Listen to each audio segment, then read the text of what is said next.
Good morning, comic book fans. Sorry, just having a little bit of a dance. We just gone past some cool music outside my shop.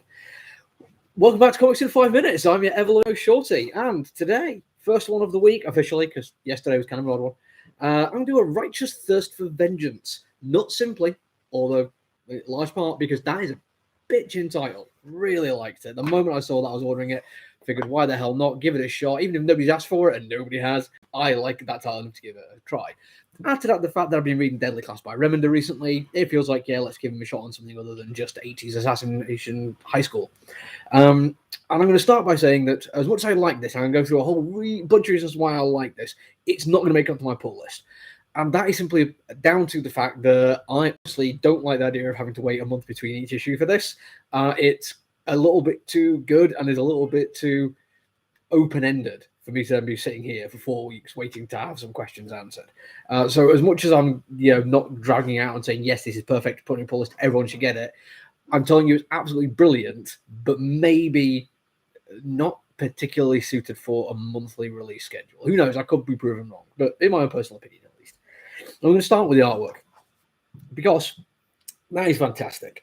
That is absolutely brilliant, multi-point perspective from an excellent angle, just the right level of detail for me. It's all in there. You've got like perspective meshing with the street layouts, so you don't have easy lines, and it's brilliant. And that kind of standard of artwork runs all the way through. Here we have a couple of sequence panels, which are all closely tied into the same thing. The person with the coffee in one panel appears later on. The people going shopping are also there. The door he walks out of next to the homeless person is right there. All of it is basically one thing. You could probably do that in one panel if you really wanted to, but I admire the choice not to. And this runs throughout the entire comic book. It does not rush you at any point. It absolutely takes its sweet time setting the scene and setting the tone and the mood. And that mood and setting and tone are all very, very human. Naturalistic dialogue to the point where there's people clearly putting on a face and a front to kind of get through the day with people they probably wouldn't do. Just being polite because being polite is easier rather than any actual desire to be a better person or to make everyone's life easier. And it's full of frustration as well, of people doing the exact opposite. And the guy who you can kind of tell is just being nice for the sake of being nice rather than because he wants to be nice is equally frustrated when people aren't, when people are kind of assholes. Sorry, they're kind of not necessarily great people to respond to a bad situation.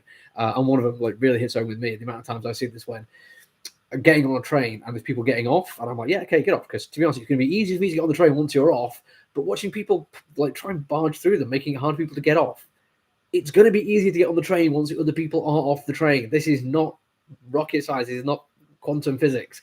It's just simple thing. It works that way. Watching him get frustrated with it is brilliant. It really adds that kind of like just sense of this is a person in a world dealing with the problems that are in front of them. But that's not all it's about.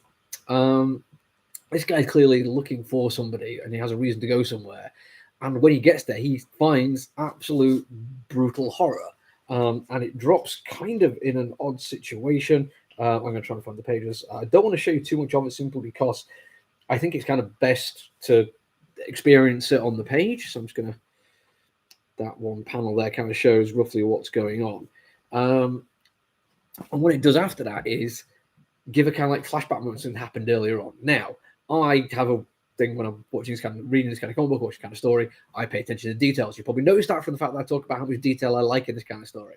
I like it when the visuals of the story are presenting it all there. You just don't know that it's there for that reason just yet. But it's unfortunately slightly obvious. There is just a Chekhov's gun kind of feel to it, where it's really hammering home that this is an unusual event and you should be paying attention to it. It does a pretty good job of kind of getting around it because you get, again, the characterization and personality of the main character who has an unfortunate thing, behaves in a way which I think is kind of, it's extreme but reasonable, but then realizes that it's extreme and apologizes. So that brings you back to like that kind of really naturalist, humanist kind of feel to it. And if anything, that means when the dramatic scene kind of unfolds, it really hits you quite effectively.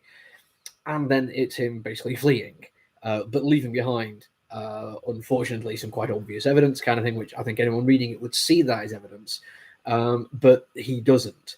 Now, all that basically means that At the end of this comic book, I don't know what's going on. I don't know why he was looking for that person. I don't know why these people had something terrible happen to them. I don't know why his instinct was to run away instead of contact the police. I don't know why the comic book is called The Righteous Thirst for Vengeance. Maybe the vengeance is going to come afterwards, but having it called that and issue 1 not explaining it all is weird. But I like it. I like the ambiguity, but I don't want to wait a month to find out. I don't have to have the information parceled out to me in small doses. What I want is to read this entire story. So, thoroughly enjoyed it.